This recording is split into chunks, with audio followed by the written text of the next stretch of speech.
Si es tan amable, hermanos, vamos a estar buscando este pasaje en Mateo 22, del 1 al 14. Y, por favor, vamos a concentrarnos en este tiempo. Le atinó, hermano, a estar aquí el día de hoy. Si no va a venir en todo el mes y hoy vino, está en el lugar indicado, a la hora correcta, con las personas exactas. Qué bendición, ¿no? De estar sabiendo que uno está en la voluntad de Dios. Si me regalan ahí un poquito de menor volumen. Y, hermano, esta es la parábola de la fiesta de bodas, pero quise ponerle como título el invitado fantasma. Quizás para usted suene muy raro, no es que los vaya a asustar ni nada, pero vamos a irlo encontrando. Si no se queda dormido, va a ir descubriéndolo, o si no, lo va a asustar. No se crea. Pero es algo que va a suceder, va a salir solamente en esta parábola, en los últimos versículos, así que hay que estar atentos y le voy a decir por qué. Los antecedentes, hermanos, de esta parábola está relacionada con una trilogía de parábolas, los arrendadores de la viña o los labradores malvados, y con la parábola de la gran cena. Pero esta es la parábola del banquete de bodas, están muy íntimamente relacionadas, incluso con la de la parábola del trigo y la cizaña y con la de los peces en las redes, la red y los peces. ¿Por qué?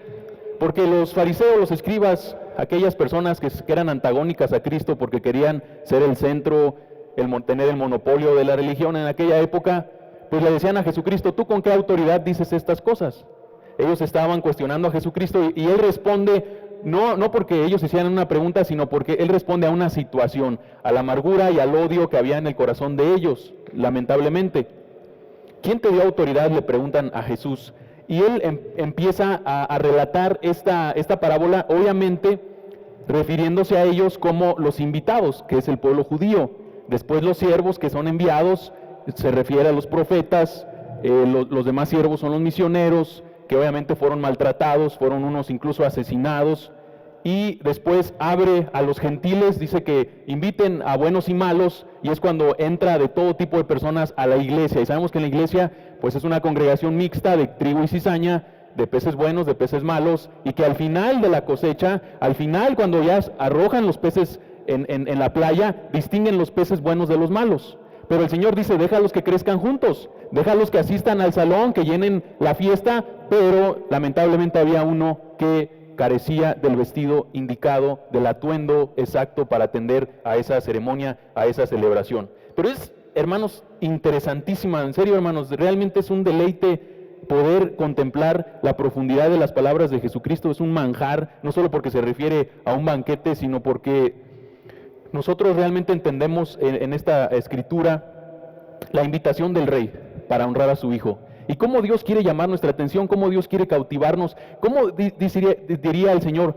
¿Le podrá quedar claro a Frank, a Paola, a Edgar, a Mane, que Dios los ama? Veo y pienso que Dios dirá: ¿cómo podré hacerles a ellos una invitación tan palpable, tan visible, que ellos puedan decir: Dios realmente está interesado en mí? Dios no le prepara una comida, Dios prepara un banquete, ¿sí? Y nosotros vemos que la vida es eso, un banquete, una celebración. Nosotros estamos rodeados, ¿verdad?, de tantos y suculentos festines. Realmente es un deleite, dice la Escritura, habitar los hermanos juntos en armonía. Es un deleite poder besar a tu hija, a tu hijo en la mejilla. Es un deleite poder escuchar música. Es un agasajo poder ver al amanecer, el atardecer, que ningún artista, ningún pintor podrá plasmar en el lienzo la monumental obra del Señor, que son las nubes, todas las tonalidades de colores, de todas las especies de aves, toda la belleza de peces, de corales. Y nosotros realmente vemos que Dios nos rodea de un banquete, de una fiesta, de una vida, pero obviamente hay aguafiestas. Esta vida hay intrusos, en esta vida hay personas que sabotean, que arruinan la fiesta. Aquí. ¿Por qué, hermanos? Porque tan solo, a veces, hasta usted quiere hacer un cumpleaños, está muy emocionado, y un amigo que usted consideraba cercano rechaza asistir. Y uno dice, pues no es que esté obligado a venir, pero hay como un sentido de decepción porque dice uno, ¿por qué faltó? Por ejemplo, mi hermana se va a casar y yo digo, pues debería de estar ahí, ¿verdad? ¿Por qué no tendría que estar un hermano, un amigo? Al contrario, hasta uno diría, ¿en qué te ayudo? ¿Qué pongo? ¿Qué tengo que llevar? Pero el rey aquí dice, ya todo está listo, ya todo está preparado, vengan, no hay nada que nosotros tengamos que hacer. Dice, mis terneras, mis bueyes, mis toros, mis bueyes cebados ya están preparados, estos manjares, esta barbacoa, esta birria, estos cortes finos, están listos para ustedes. ¿Sí me van siguiendo ahí en la lectura, hermanos, en Mateo 22? Dice ahí, hermanos, les volvió a hablar en parábolas diciendo, el reino de los cielos es semejante a un rey que hizo una fiesta de bodas a su hijo y envió a sus siervos a llamar a los convidados a las bodas, mas estos no quisieron. Volvió a enviar a otros siervos diciendo, decid a los convidados, he aquí, he preparado mi comida, mis toros y animales engordados han sido muertos y está dispuesto, venid a las bodas. Lo único que tienen que hacer es presentarse. ¿Por qué se utiliza esta imagen, esta figura de un banquete? Sabemos nosotros que en la bodas del Cordero, en la resurrección, cuando nosotros estemos en la presencia de Dios, la iglesia, que es la novia, vestida de lino fino, que son las acciones justas de los santos, va a tener esta ceremonia, esta celebración en las mesas. Por eso decía aquel pasaje, bienaventurados los que comen pan en el reino de los cielos. Sabemos que se va a llegar ese momento de culminación, de una plenitud más alta, el sumo gozo que el ser humano pueda experimentar. Porque van a estar sentados ahí a la mesa los profetas, los patriarcas, los jueces, los sacerdotes. Podemos ver ahí a los reyes, a todos los enviados de Dios, a los misioneros, y poder estar junto con estas personas platicando de manera tan interesante. Y esa es la comunión perfecta de los redimidos de Dios. Y el banquete de bodas representa eso, la provisión tan rica que Dios ofrece a los miembros de su reino, que Él está constantemente buscando incluir y que se llene la sala, que se llene el salón. Miren, Isaías 25:6 también está ahí en pantalla, nosotros podemos atisbar, dice la Escritura, y Jehová de los ejércitos hará en este monte a todos los pueblos banquete de manjares suculentos, banquete de finos refinados, de gruesos tuétanos y de vinos purificados. Sofonías 1:7, hermanos, vea cómo desde el Antiguo Testamento hay esta idea. Calla en la presencia de Jehová el Señor, porque el día de Jehová está cercano, porque Jehová ha preparado sacrificio y ha dispuesto a sus convidados. Ya podemos hacer memoria de Éxodo 24, cuando se reúnen los ancianos en el Sinaí, los 70 ancianos de Israel, junto con Aarón y Moisés, Nadab y Abiú, los hijos de Aarón, y comen ahí con Dios. Lo más seguro es que haya sido Jesucristo, porque nadie ha visto a Dios, solo el Hijo del Hombre le ha dado a conocer. Y están ahí con Jesús y comen con Dios, pero solamente que Él no saluda a nadie. Si han leído este pasaje, dice que inmediatamente había debajo de sus pies como un embaldosado de zafiro semejante al cielo cuando está sereno, mas no extendió su mano sobre los príncipes de los hijos de Israel, y vieron a Dios y comieron y bebieron. Fíjense nada más, Dios revela su propósito y su naturaleza gloriosa en el cumplimiento de que creó al hombre para tener una comunión perfecta con Él, no solo para que nosotros le adoráramos al Señor, sino para que platicáramos con Él como en una cena. Usted cuando se levanta en la mañana a trabajar, anda a las carreras, apenas se toma el café, lo deja ahí a medio tomar y se sale a trabajar. Luego en la tarde apenas se sienta poquito, está tomando un bocado, un taco, y inmediatamente le hablan de algo, entonces tiene que salir, y hasta donde usted descansa es cuando está en la cena. Por eso el Señor dice, toco a la puerta, el que la abre, entraré a Él, cenaré con Él y Él conmigo, porque habla de un reposo, de que nuestras obras cesaron y que estaremos en el regocijo eterno. Eso desde ahorita el Señor nos lo está ofreciendo.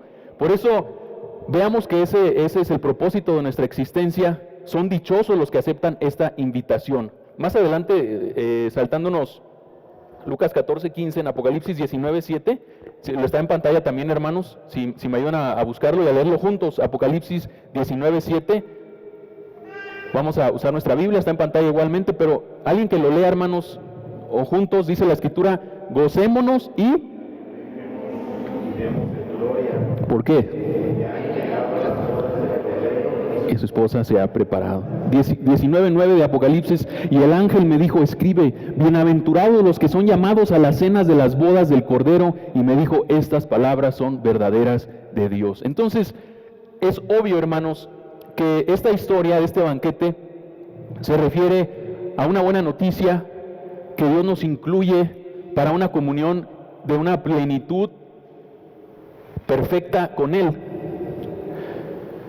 Dice que Él busca honrar a su Hijo. Él hizo un banquete para honrar al Hijo. Yo creo que esto es lo más rescatable, más allá de que se trate de una comida, de que se trate de una carnita asada, es que el Hijo sea exaltado, sea reconocido. Porque alguien que le organiza una boda a su hijo, pues lo que quiere es de que contemplen este hermoso matrimonio y que las personas se gocen con él. Y como mexicanos, nuestra cultura, los refranes, nuestra manera de ser nos refleja que nos encanta ir a las pachangas. A la gorra, ni quien le corra. Me podré perder un sombrero, pero una gorra, jamás. Caballo regalado, no se le enseña el diente. No hay de que le den pan, que llore. Y no hay gorrón que no alabe al anfitrión. O sea, tenemos nosotros una cultura que leer esto de que las personas se lo saltaron, que se lo perdieron, suena antinatural. O sea, no va, es una invitación que realmente era valorada, que realmente era apreciada. Entonces, estas personas rechazan la invitación, siguen en su estado de impenitencia y encima son malvados porque asesinan a los embajadores, a las personas que los van a invitar. Obviamente, nosotros en las parábolas de paralelas sabemos que incluso matan al hijo. En la parábola de los arrendadores malvados, los labradores malvados, ¿se acuerdan de esa parábola? Que los siervos vienen a cobrar la renta de la viña que se les había encargado, y ellos cuando ven al hijo dicen, pues ahí viene el hijo, es el heredero, matémosle. Entonces le pregunta, ¿qué hará a esos siervos que no solamente maladministraron esa hacienda, sino que encima maltrataron y golpearon a los profetas, y todavía para colmo, cuando viene el hijo, movidos por celos, por envidia, lo asesinan? Porque fueron los sumos sacerdotes Anás y Caifás los que mataron en nombre de Dios al Hijo de Dios, que suena totalmente ridículo. Pero así lamentablemente es el hombre, porque él quiere ser el centro de atención, él quiere ser el rey, él quiere poner sus reglas, mi cuerpo, mis reglas, ¿no? Pues eso funciona solamente si tú tienes un universo, tú puedes poner tus leyes. Pero estas personas no estaban obligadas a atender. La indiferencia, sabemos que muchas personas son ingratas, pero ellos todavía van más allá, a la rebelión, y van al asesinato. ¿Por qué? Porque sus obras eran malas. Dice la Escritura que la luz vino a los hombres, pero los hombres amaron más las tinieblas que la luz, porque no querían que sus obras fueran descubiertas para que ellos se corrigieran. Entonces, la Escritura dice que constantemente en Hebreos 1:1, hermanos, si me ayudan a leerlo en pantalla, Dios, habiendo hablado muchas veces y de muchas maneras en otro tiempo a los padres por los profetas, ¿cómo dice, hermanos? En estos postreros días nos ha hablado por el Hijo, a quien constituyó heredero de todo, hizo el universo. Entonces, habiendo hablado de muchas veces, de muchas maneras, eso es lo que dicen las personas. Si Dios existiese, pues se me presentaría, captaría mi atención, me invitaría a algo. Y como dice el refrán, otra vez, de la muerte y de la suerte nadie se escapa. Todos en la vida hemos tenido una buena racha. Yo tengo un cuñado que siempre andaba renegando de Dios, todavía de repente, ¿no? Pero siempre me criticaba porque él es ateo y así. Y entonces le empezó a ir bien en sus negocios, en la farmacia, ahí puso una sucursal y pues ya bien contento, ya nada más le tira a la política y así, ¿no? Pero de repente se calmó y dije, caray, pues le está yendo bien, está viendo la bonanza de Dios, obviamente él necesita creer, ¿no? Pero muchas personas están siendo beneficiadas por los honores conferidos por Dios. Y por eso vamos a ver ese invitado, más adelante, el invitado fantasma, que nada más estaba en apariencia, pero su amistad y su corazón no estaba ahí, no estaba en cuerpo y alma, es a lo que voy. Y así hay muchas personas que quieren las bendiciones de Dios, pero no quieren al Dios de las bendiciones. ¿Sí? ¿Está claro eso? Anhelamos la misericordia de Dios, pero no queremos al Dios misericordioso, no queremos una relación con Él. Buscamos una expresión de su poder, un milagro, una sanidad, pero no queremos al Todopoderoso. Eso es algo como que no cuadra, como que no tiene sentido.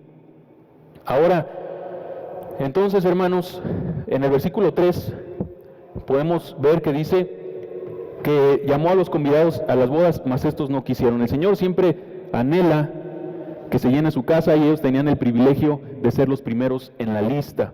Pero vemos esta actitud constante, definida, de negar su voluntad, de poner su voluntad en contra, a pesar de que ya estaban los preparativos, los ricos y suculentos manjares en la mesa. Volvió a enviar a otros siervos diciendo, decid a los convidados en el versículo 4, ¿me siguen, hermanos? He aquí, he preparado mi comida, mis toros y animales engordados han sido muertos y todo está dispuesto. Venid a las bodas. Entonces, hermanos, muchas personas suelen ser muy jactanciosas y dicen, si no me invitan a mí 2 veces, no voy. Y el Señor aquí no solamente tiene paciencia, sino que da detalles. Va a haber esto, va a haber aquello. A mí no me gusta dar detalles de qué va a haber, porque, no, pues si alguien quiere ir, va a ir a una reunión, ¿verdad? Pero todavía las personas son tan consideradas que te dicen, va a haber un menú sorpresa, vamos a tener esto, va a haber un toro mecánico, va a haber rueda de la fortuna, brincolín, trampolín, payaso, todo va a haber ahí, para que las personas se animen. Pero aquí entonces vemos que estas personas eran muy jactanciosas, a pesar de que se hace el llamado en general, y no muestran pues ninguna condescendencia, ningún acto de voluntad, a pesar de que es un llamado urgente. En Jeremías 7:25, hermanos, siguiendo la historia, dice, desde el día que vuestros padres salieron de la tierra de Egipto hasta hoy, y os envié todos los profetas mis siervos, enviándolos desde temprano y sin cesar.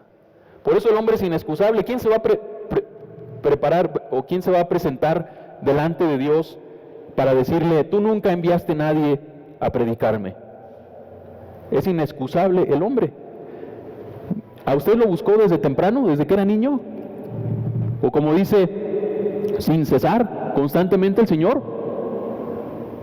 El Señor siempre está rodeándonos de personas, envía misioneros a las partes más profundas de la sierra, de la selva, hasta lo más lejano, a los extremos de la tierra, a los Aucas, allá los Guaronís, donde llegaron los 5 misioneros, Jim y Elizabeth Taylor, que a punta de espada asesinaron a 5 misioneros. Después las esposas los perdonaron a esta tribu nómada y fueron y les predicaron el evangelio y se fundó una congregación allá en el Ecuador. Operación Auca se llama ese libro, está muy interesante, pero costó la vida la sangre de los mártires. Salmos 16:11, hermanos, dice, ¿cómo? Demostrarás la senda de la vida, en tu presencia hay plenitud de gozo, delicias a tu diestra para siempre. ¿Sí o no?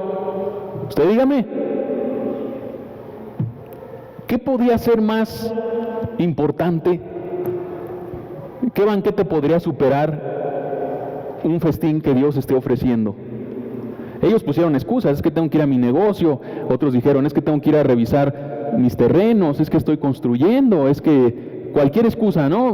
Voy a abrir una aerolínea, no sé, las personas hoy en día, estoy construyendo la Torre Trump, es que tengo mi helicóptero y lo voy a llevar al mecánico. Y así ponemos una sarta de excusas. Pero ¿qué puede ser más deleitable que estar sentado a la diestra de donde están las delicias de Jesucristo? El mundo ofrece banquetes, trae charolas repletas de lujuria, trae bandejas de cocaína, mentira y nicotina, te presenta copas llenas de licor, de chismes para que te los bebas. En cambio, el Señor nos ofrece en bandeja de plata dominio propio, nos ofrece tragos de pureza, de sobriedad, nos ofrece un líquido del gozo del Espíritu Santo. Y nos está dando estas abundantes porciones en su mesa cada mañana para que nosotros nos nutramos y estemos fuertes y no dependamos de estas drogas que el mundo ofrece, que nos dejan un vacío cada vez más profundo. Porque el vacío del hombre es insaciable, es enorme. No se conforma con una relación homosexual, él tiene que tener 10. No se conforma con una mujer, él tiene que tener 7 en cada puerto, me dicen el 7 mares. ¿Sí se dan cuenta? No se conforma con una dosis de heroína hasta que tiene una sobredosis, como Whitney Houston, como estas personas que han perecido. Amy Winehouse, y la lista sigue. Porque las personas buscan el asombro, las personas buscan aquello que cautive, Imagínense la música que va a haber en el día de los banquetes del Señor. Imagínense las personas que estarán ahí sentados comiendo pan, los profetas, los patriarcas. Así que ese es el amor del Padre, que está buscándonos y nos está invitando, nos está regalando algo para que nosotros estemos totalmente plenos. Pero las personas dicen, me da asco, es repulsivo eso que ofrece el banquete de Dios. Tan solo, ¿de qué van a platicar? La temática, ¿de qué va a ser? Un amigo que se fue a Playa del Carmen a trabajar en un restaurante, platicaba cómo iban los sicarios de las diferentes gangas, de esos clicas, ¿cómo les dicen? Carteles. Entonces él escuchaba cómo platicaban los taxistas, los choferes, los sicarios de sus víctimas. Él duró 9 años ahí trabajando, fue insostenible para él. Cuando él llegaba a servirles, escuchaba las conversaciones y hablaban sobre cómo las víctimas rogaban por sus vidas y ellos se burlaban. Ja, ja, ja, ¿tú crees? Esta me dijo esto, aquel me dijo esto, cuando lo tenía ya amordazado. Y esa plática era tan despreciable que él dijo, no más, y se regresó a San Miguel, porque para él fue insostenible. Entonces las personas dicen, ¿a mí para qué me ofrecen un trago de pureza? ¿Para qué me ofrecen una charola de dominio propio si a mí lo que me encanta pues es abusar, violentar, mentir, engañar, estafar, y él lo que trae es pureza? Entonces por eso las personas rehúsan asistir a lo que Dios ofrece y recibirlo, porque el que abre el velo del banquete es Dios. Y entonces el Señor ni siquiera derrama inmediatamente su ira sobre ellos, que son obstinados y le rechazan, sino que les hace otro llamado más urgente. Está el Señor insistiendo. Dice el apóstol Pablo en 2 Timoteo 3, 2 y 4, que en los futuros tiempos habrá hombres amadores de sí mismos, más de los deleites que de Dios.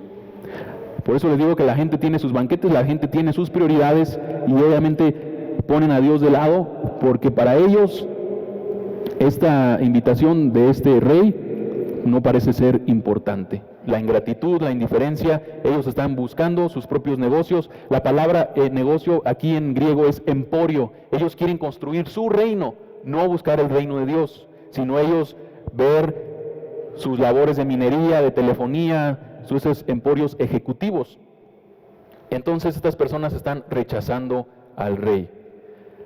Uno puede ver en esta imagen de el hermano Billy Graham, que él dice que nosotros estamos muy preocupados por no ofender a las personas y somos muy cuidadosos, hasta decimos, a esta trátala con pincitas, no se vaya a ofender, ¿sí? Pero a nadie le importa ofender a Dios.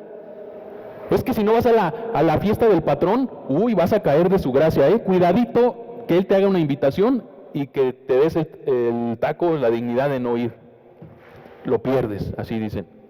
Estaba platicando con unas personas de la Galería La Aurora y así me decían de uno de los maestros de una galería. Ten cuidado, ¿por qué? Porque se puede ofender. Porque un gesto que es rechazado, pues obviamente duele. Pero tú no eres tan importante como Dios. Pues las personas dicen, no puedo ir, pues ni que fuera Dios. Pero aquí sí estamos hablando del rey.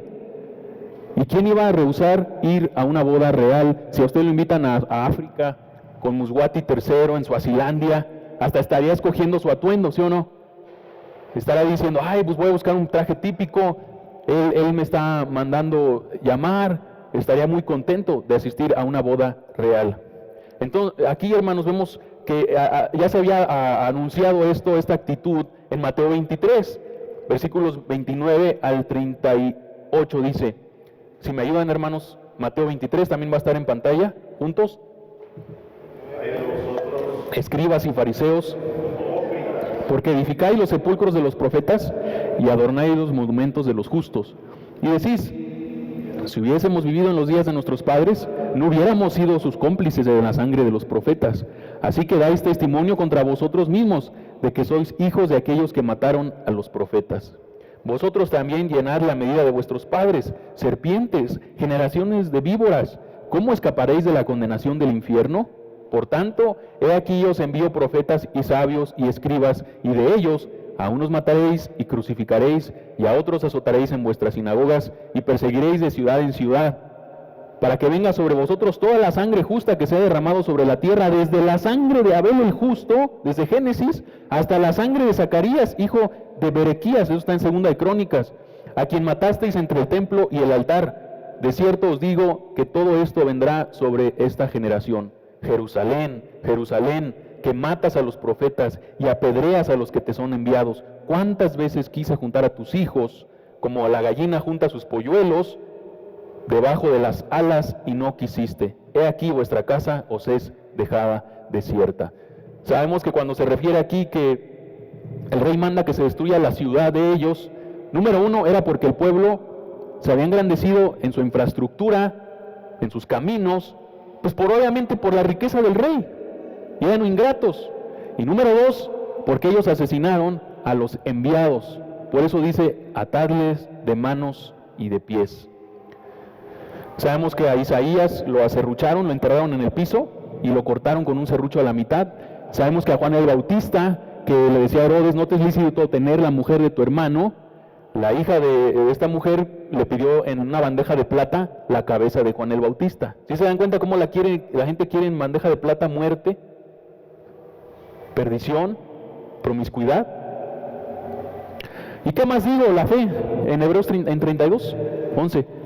Porque el tiempo me falta contando de Gedeón, de Barak, de Sansón, de Jefté, de David, así como de Samuel y de los profetas, que conquistaron reinos, hicieron justicia, alcanzaron promesas, taparon bocas de leones, apagaron fuegos impetuosos, evitaron filo de espada, sacaron fuerzas de debilidad, se hicieron fuertes en batallas, pusieron en fuga ejércitos extranjeros. Las mujeres recibieron sus muertos mediante resurrección, mas otros fueron atormentados, se hicieron fuertes en batallas a fin de obtener mejor resurrección. Otros experimentaron vituperios y azotes, y a más de estos, prisiones y cárceles. Como a Jeremías, ¿se acuerdan que lo aventaban en un pozo lleno de lodo? Fueron apedreados, aserrados, puestos a prueba, aserrados, ahí está Isaías, muertos a filo de espada, ahí está el hermano de Juan y Juan el Bautista, anduvieron de acá para allá cubiertos de pieles de ovejas, de cabras, pobres, angustiados y maltratados. Elías, huyendo de esta Jezabel, ¿se acuerdan? De los cuales el mundo no era digno, errando por los desiertos, por los montes, por las cuevas y por las cavernas de la tierra. Y todos estos, aunque alcanzaron buen testimonio mediante la fe, no recibieron lo prometido, proveyendo Dios alguna cosa mejor para nosotros, para que no fuesen ellos perfeccionados aparte de nosotros. Vean nada más, hermanos, esta lista de personas que dieron su vida, que prefirieron ser vituperados con su pueblo que experimentar los deleites temporales del pecado. Lucas 19:44. Leemos, hermanos, juntos, dice: y te derribarán a tierra y a tus hijos dentro de ti.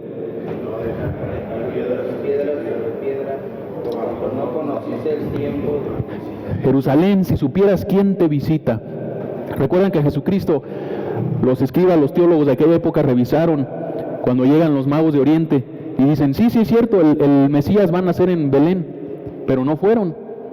Y a ellos fue enviado. Tuvieron que mejor venir del norte, de Persia, de esa parte, o lo que es Irak, viajando más de 6 meses estos magos de Oriente, para poder atender al nacimiento de Jesús, que tampoco hubo lugar en el mesón.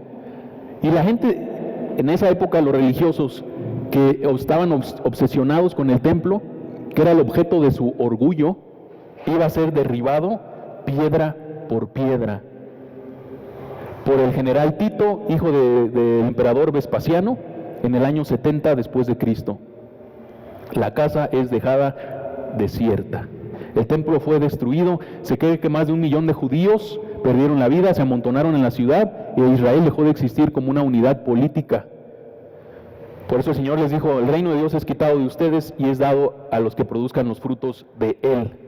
Un excombatiente, un testigo ocular, Josefo, relata cómo fue ese día tan pérfido.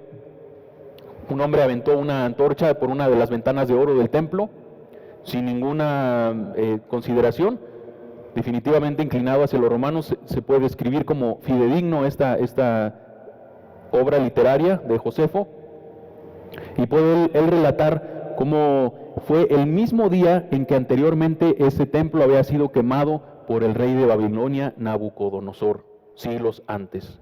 Los soldados, sin esperar las órdenes, destruyeron con un proyectil en la ventana y surgieron las llamas y salió un lamento punzante en los judíos por esta tragedia, porque era una de las 7 maravillas del mundo que Herodes les habría embellecido. Todo lo que ellos habían guardado celosamente se había arruinado. Esa fue la sentencia, la profecía que Jesús dijo acerca de estas personas, que su ciudad sería destruida. Muy bien, hermanos, ¿ahí terminamos? ¿O quieren saber quién era el invitado fantasma? ¿O lo dejamos para la segunda parte? Muy bien, hermanos, ahí dice: id pues a las salidas de los caminos, las encrucijadas, y llamad a las bodas a cuantos halléis. La verdad, las bodas eran preparadas, mas los que fueron convidados no eran dignos. Vemos aquí la energía de los siervos de salir a hacer un llamado universal, buenos y malos, pecadores y santos, los llama a que vengan a este lugar céntrico donde convergen los caminos que salen de la ciudad. Volvió a enviar otros siervos, es una tercera salida, que rogaron con mejores palabras que vinieran al banquete. Esta boda no podía fracasar. Porque usted no asista a un cumpleaños, ¿ya por eso se va a cancelar el cumpleaños? Si el Señor ha determinado que Él va a hacer la gran cena en el paraíso con los redimidos, es porque va a llegar ese día. Y nadie puede impedir que nos sigamos deleitando en las grosuras, en las delicias que hay a la diestra del Señor. Nada puede impedir que su iglesia se reúna. Aún así tuviéramos que venir todos con trajes de esos como de astronauta, pero tenemos que habitar juntos en armonía, porque Dios mora en medio de las alabanzas de su pueblo. Y entró el rey para ver a los convidados y vio ahí a un hombre que no estaba vestido de boda. Entonces él, con su vista, deleitándose en los invitados, se detiene y se ensombreció al ver a una persona, se quedó impactado de una persona que no traía vestido de boda. Dice ahí: amigo, ¿cómo entraste aquí sin estar vestido de boda? Versículo 12, mas él enmudeció. ¿Por qué enmudeció? Porque no tenía excusa. En la antigüedad, no solamente el rey, hay muchas fuentes para esto, no solamente invitaba, sino que también les proveía de una vestimenta. Además, como fue un llamado muy pronto, ¿se acuerdan que salió a las calles? Estas personas no alcanzaron ni a irse a cambiar. Entonces Él ofrece vestidos. La Escritura dice que Dios nos ofrece un nuevo vestido de rectitud, una diadema de justicia. El Señor nos calza, nos da una armadura incluso. Vestidos de Jesucristo, dice la Escritura. Miren, ¿se acuerdan que Adán se vistió de hojas de higuera? Más o menos como así, ahí va a salir en la pantalla. Se vistió con unas hojas de plátano, de higuera, perdón, como un tamal bien amarrado. Y el Señor, pues nuestro Dios se queda viendo desde las alturas y dice: pues ¿cuánto les va a durar ese atuendo, no? Qué incómodo, ¿no? No puedes ni correr ni nada. ¿Y el Señor qué hace? Sacrifica unos animales, unas víctimas inocentes, y viste a Adán y a Eva de su vergüenza, porque ellos ya distinguían que estaban desnudos. Así que el Señor es el que nos provee de una vestimenta para tapar nuestras imperfecciones. El Señor nos justifica, el Señor nos da un atuendo, dice en Isaías 61:10, en gran manera me gozaré en Jehová. ¿Me ayudan, hermanos? Mi alma se alegrará en Dios, porque me vistió con la vestidura de salvación. Me rodeó de manto de justicia. Como a novia me atavió, a novio me atavió, y como a novia adornada con sus joyas. El Señor nos da totalmente una nueva conducta y un nuevo carácter, que eso realmente son nuestras ropas. Nosotros vestimos de marca, pero de la marca de Cristo, ¿sí? ¿Cuál es la marca que dejó Cristo en la tierra? Al Espíritu, sí, el dominio propio, ¿sí? la conducta, un carácter, una pureza, una mansedumbre, una bondad, una templanza, una fe inigualables. Él nos vistió con manto de justicia, como a novio me atavió y como a novia adornada con sus joyas. ¿A ustedes lo han invitado a una boda, hermano o hermana, como dama de honor? A veces son tan generosos los novios que le ponen a uno el traje, en caso de que sea uno un acompañante, o a las mujeres les invitan los vestidos. A mí una prima nos invitó a su boda y nos tuvimos que vestir de charros y estar en las esquinas ahí en el sol como 2 horas. Y pues muy contentos con nuestro moñito rosa y todos ahí con todo el traje de mariachis, porque esa era la temática. Y cada quien de nosotros estaría dispuestos a vestirnos con algo temático, ¿no? Si es una boda en la playa, si es una boda, no sé, en la sierra, uno siempre busca las mejores vestimentas. Hasta el más pobre pide algo prestado. Pero sería una falta de respeto que yo llegara a su boda con chanclas, ¿verdad que sí? Todo arrugado, todo manchado, despeinado, pues sería una falta de respeto. Pero este hombre llegó como quiso. ¿Yo por qué tengo que cambiar? ¿Sí? Así soy, que me acepten. ¿Por qué yo tengo que cambiar para agradar a Dios? ¿Sí? ¿Se ha escuchado gente que es así? La autosuficiencia, la autosatisfacción, que no le importó. Él nada más iba ahí por la comida, no estaba por la amistad al rey. Dice en Efesios 5:27, hermanos, si lo leemos ahí atinadamente, la iglesia dice, a fin de presentársela a sí mismo, una iglesia gloriosa, que no tuviese mancha, ni arruga, ni cosa semejante, sino que fuese santa y sin mancha. ¿Es apropiado ir a semejante banquete en las peores ropas, en los abrigos andrajosos y trapos inmundos del viejo y miserable Adán, que se quería cubrir con hojas de higuera? Que eso representa, yo me invento la religión que yo quiera, yo creo en Dios a mi manera. ¿Sí se dan cuenta? Pero Dios ha provisto de las vestiduras que solamente nos hacen justos delante de Él. Entonces, Él solo vino porque fue invitado, y vino en apariencia. Ahí es por lo que puse el invitado fantasma, hermanos, porque no estaba en carne y hueso, ¿sí?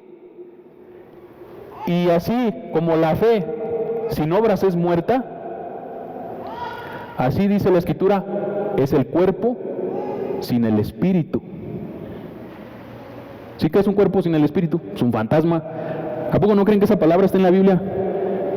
Si pueden buscar Job 4:16. También Jesús, cuando resucita, la gente dice, no, es un fantasma, es un fantasma. Está la palabra total. Y el Señor le dice, tóquenme, estoy en carne y hueso. No vengo en mera apariencia, no soy un holograma. Los fantasmas no tienen carne y hueso. Fíjense cómo dice Job 4:16, hermanos. Ese tampoco está en pantalla, pero es el pilón. Paróse delante de mis ojos, Ajá. fantasma, Sí. tu rostro yo conocí y quedo oído. ¿Será el hombre más justo que Dios? ¿Será el varón? Hasta ahí. Si se dan cuenta, un fantasma es una figura, alguien, una sombra, pero como yo les menciono, así como la fe sin obras es muerta, así el cuerpo sin el espíritu, así como un panal sin miel es la fe sin obras. Y las obras vemos, hermanos, en Apocalipsis, que esas acciones justas de los santos es la vestidura de lino fino, ¿sí? Eso es lo que acompaña nuestra fe. Y la fe sin obras es muerta. Por esto era un falso. Luego la gente anda diciendo, es que Dios no existe, es que Dios no es real. Es hasta más real que nosotros, hermanos, porque en nosotros hay mentira. En nosotros hay sombra de variación, no hay convicciones muchas veces, cambiamos de parecer de un momento a otro. Dice luego la gente, no voy a poder ir a sus reuniones, pero voy a estar ahí en espíritu. Si escuchan que se mueven unas piedritas, es porque soy yo. Pues nomás di que no vas a ir y ya, o las personas están ahí, pero están enojadas, y a qué hora nos vamos, y de mala gana, y no llevaron nada, no llevaron ni siquiera una actitud positiva. Entonces este hombre estaba ahí de mala gana, y es por eso que esta sonrisa del rey que sale a ver quién vino se ensombrece y se cambia por un ceño fruncido, porque dice, ¿qué haces tú aquí? Y le dice como a Judas. ¿Se acuerdan que Dios le dijo a Judas, amigo, lo que vas a hacer, hazlo pronto, camarada? Entonces, para concluir, hermanos, dice en Romanos 13:14, vestíos del Señor Jesucristo y no proveáis para los deseos de la carne, vestíos del nuevo hombre, según Dios en la justicia y santidad de la verdad, vestíos de toda la armadura de Dios para que podáis estar firmes contra las acechanzas del diablo, vestíos pues como escogidos de Dios, santos y amados de entrañable misericordia, de benignidad, de humildad, de mansedumbre y de paciencia, y sobre todas estas cosas vestíos de amor, que es el vínculo perfecto. Sabemos que aquí nos está refiriendo a la ropa, literal, aunque a veces la ropa demuestra nuestra solicitud, nuestra disposición para ir a un lugar. Pero yo recuerdo en el Nigromante cómo un chico pasaba a tocar la guitarra con su camisa arrugada, ni cantaba, pero él estaba ahí contento tocando. Él trabajaba toda la noche, hermanos, ahí en el polígono empresarial, y se levantaba e iba a la iglesia. No tenía papá, su mamá trabajaba toda la semana y tenía un hermano. Además, asistía. Y yo vi su corazón, porque Dios no ve lo exterior, lo alto, no ve el parecer del hombre, sino ve su corazón. Y dije, tan siquiera este hombre está dispuesto a venir, aunque venga así arrugado, pero su corazón busca estar limpio delante de Dios. Porque personas con un mejor closet, con una mejor indumentaria, ni siquiera se atreven a venir al templo. Y eso nunca nos debe de detener. Lo que importa es la disposición. Y era puntual ese muchacho también. Entonces, hermanos, terminamos. Y lo más terrible, dice, envíenlo a una región de completa oscuridad, átenlo de manos y de pies. Qué triste, ¿va? Porque la luz del salón, lo esplendoroso de los candeleros, lo titileante ahí de ese lugar, lo centelleante, en contraste con el agudo momento de oscuridad, la separación de Dios es el infierno. Pero ¿qué pasa si no hay infierno?